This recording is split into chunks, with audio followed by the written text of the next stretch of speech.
Still talking about 2 Maccabees, the most scariest book I've ever read.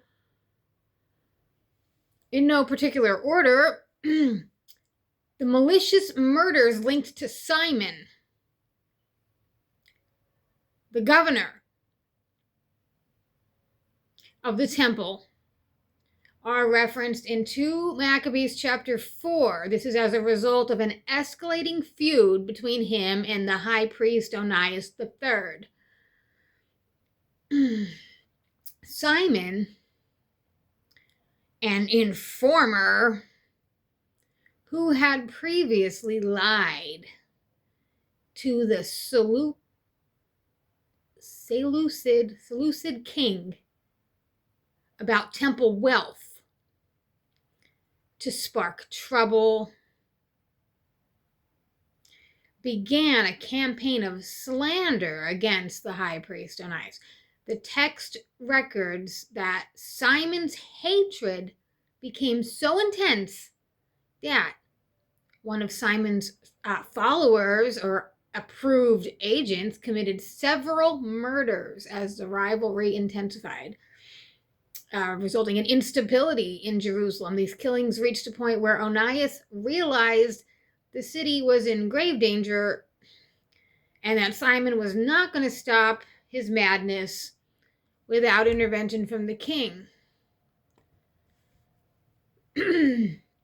While Simon initiated the initial violence, chapter 4 also records subsequent related murders committed by other corrupt figures who rose to power after Onias was displaced. The assassination of Onias III, the high priest, was eventually murdered by Andronicus, an official who was tricked into the deed by, I kept saying Menelaus yesterday, Menelaus.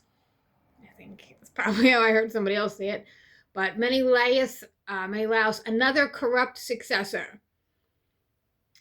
While Onias was in the sanctuary at Daphne, there's an execution of the envoys. It says 3 Jewish elders who brought charges against Menelaus were themselves unjustly condemned to death, executed at the king at Tyre. And then there's the death of Lysimachus, Simon's associate, or Menelaus' brother, was killed by a Jewish mob near the temple treasury after he attempted to suppress a protest against his temple robberies with 3,000 armed men. In 2 Maccabees 4:12, the high priest Jason was pursuing Hellenization and established a gymnasium, a Greek-style gymnasium in Jerusalem. He compelled the leading young men to wear the Greek hat, the petasos. The action symbolized the abandonment of Jewish traditions. I guess the start of the Greek culture marching a shift toward Hellenistic lifestyles, which is like a persecution lifestyle, I guess. Jason brought the city to a Greek way of life, built an exercise gymnasium below the citadel. The Greek hat, according to AI, was a wide-brimmed hat, a top typically associated with Hermes, a patron god of athletes.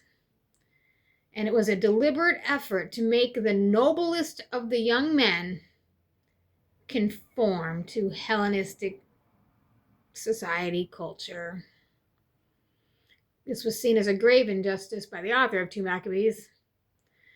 It says it led to a decline in the zeal for the altar and a rush to participate in activities at the gymnasium.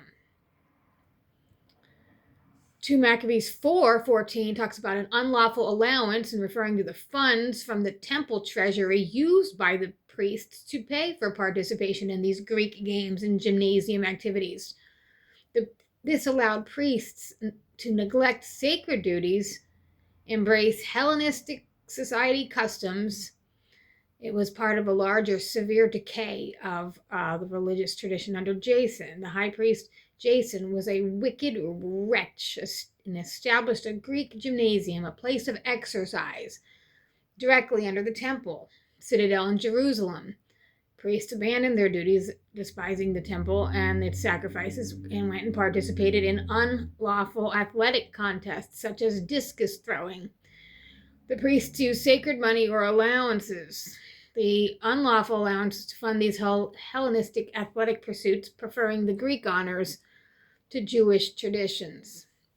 In 2 Maccabees 7, a mother encourages her son to defy the cruel tyrant King Antiochus IV Epiphanes by refusing to eat the pork and ultimately choosing martyrdom over disobeying the Jewish law. The mother mocks the king, often referred to as a butcher, and urges her sons to accept death. Antiochus IV Epiphanes tried to forcibly Hellenize the Jews. It's described as a cruel tyrant, butcher, responsible for the torture of 7 brothers and their mom. The mother mocks the king's authority, supports her sons, and accepts death rather than breaks the law of Moses. She tells her youngest son to look at the sky and earth, acknowledging that God created everything out of nothing, and encourages him to be worthy of his brothers. Do not fear the butcher. Prove worthy of your brothers and accept death, so that in God's mercy I may get you back again along with your brothers, she says. In 2 Maccabees 4:25, the phase describes Menelaus as a corrupt high priest who secured his position through bribery. The text states that he returned with the hot temper of a cruel tyrant and the rage of a savage wild beast, highlighting his violent, unsuitable character for the priesthood. The context of the savage beast is in the act Menelaus, the brother of Simon, outbid his brother Jason for the high priesthood by 300 talents of silver, bringing no worthy qualifications to the position. The author uses this phrase to illustrate his brutality after receiving the king's authority, contrasting his actions with the sanctity of the office. Menelaus was described as a tyrant, often associated with chaos, and later failed to pay the promised money to the king, leading to further conflict. The passage sets up an intense internal turmoil within Judea, where leaders like Jason and Menelaus were seen as turning against their own traditions. In 2 Maccabees 4:38, the cursed murderer refers to Andronicus, who was executed for his treacherous murder of high priest Onias. Andronicus was a king's deputy. He was killed in the same spot by Antiochus to repay him for his crimes. Another potential reference is Antiochus IV Epiphanes, who's called a murderer and a blasphemy in 2 Maccabees 9:28. Andronicus, the cursed murderer, deceptively enticed the righteous high priest Onias out of a sanctuary where he had taken refuge and murdered him. Antiochus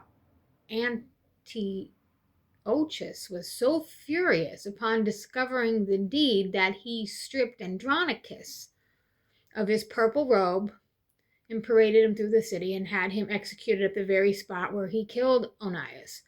This incident highlights the themes of justice and retribution in 2 Maccabees, specifically the idea that the wicked receive punishments matching their crimes. Another cursed murderer is mentioned in the text, Antiochus IV Epiphanes, who died a miserable death in the mountains of a foreign land in 2 Maccabees 9. 2 Maccabees talks about a sacrilegious, referred to a severe desecration of the Jewish temple and the Jewish laws by the Seleucid rulers, Hellenized Jews, acting as a catalyst for the Maccabean revolt. The key acts included looting sacred vessels, mandatory pagan sacrifices, and forced dedication to the temple to Zeus. There was Lysimachus with the conveyance of the high priest Menelaus, stole gold vessels from the temple and committed numerous acts of sacrilege, leading to popular uprising. The temple Zeus, Antiochus IV Epiphanes, sent an Athenian senator to pollute the temple. prohibiting Jewish laws and renaming it in the temple of Olympian Zeus. Gentiles filled the temple with debauchery, bringing in unholy, forbidden swine flesh and holding immoral activities within the sacred precincts. In 2 Maccabees 5 through 10, Jason was a former high priest who usurped power and betrayed his nation, ultimately receives shame as the reward of his treason.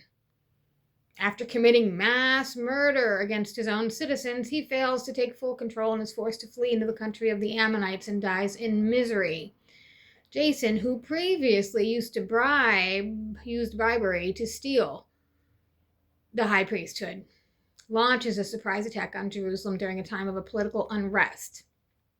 He kills his own citizens and forces Menelaus and other traitors leaders to hide in the citadel. Instead of winning, Jason fails to secure the principality and flees, eventually becoming a fugitive.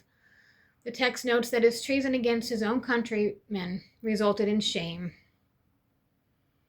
It focuses on divine justice, the punishment of corrupt leaders who betrayed the Jewish people and their own traditions.